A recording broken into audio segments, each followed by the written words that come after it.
Jeudi 29 avril 2021, première destination, le Sénégal avec les quotidiens. Loi sur le parrainage, la Cour de justice de la CEDEAO refuse de parrainer l'illégalité, apprend le journal. Actualité identique avec Réumi Quotidien, parrainage, la CEDEAO freine Macky. Et de 3 avec Tribune, la Cour de justice de la CEDEAO invalide le parrainage. L'opposition prend sa revanche sur Macky. Selon le journal et d'une autre affaire, il est question en manchette de l'AS, celle de Barrick Gold, épinglé pour 120 milliards.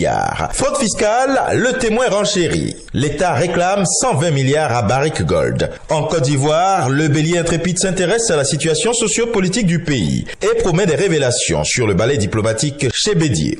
Guerre ouverte au PDCI RDA, dite également le jour plus, voici les clans qui se battent. Le parti de Bédier menacé d'implosion. Fraternité Matin, concernant une actualité toute différente, dit que les ministres signent une charte d'éthique, entre autres résolutions du dernier Conseil des ministres.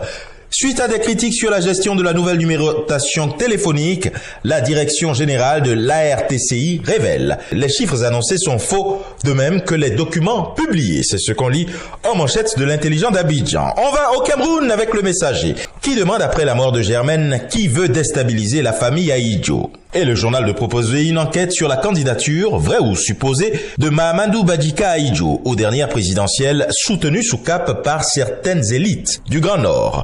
Impact des maires de ville, on attend. 3 points de suspension écrites en rouge, Cameroun Tribune. Et avec mutation numérique universitaire, le journal explique pourquoi le projet plante. Au Mali, le républicain offre sa une à Woubo Kadjoké, qui, face à la presse, a dit que le choix est fait d'aller à des échéances aussi importantes que la présidentielle et les législatives sans un fichier bien nettoyé et mis à jour. Direction le Bénin, La Nation écrit première mandature de la Cour des comptes, Ismat Biotchene Mamadou promu présidente. La Cour des comptes enfin renchérit le matinal. Ismat Biotchene nommé présidente. Premier conseil des ministres après sa réélection, Talon donne le ton du second mandat. Affiche Fraternité en sa manchette. Et l'événement précis relaie des propos du professeur Victor Tokpanou, rapporteur général du dialogue politique. Et il exhorte les opposants à rentrer dans la dynamique. L'indépendant d'Abidjan dit que suite à sa brillante réélection, Foria Singbe félicite Patrice Talon. Et enfin, du côté du royaume chérifien avec Le Matin, il est écrit que le ministère de la Justice vient d'élaborer un projet de loi pour la numérisation des procédures civiles et pénales.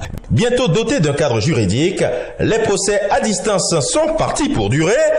Et ce sera tout pour aujourd'hui.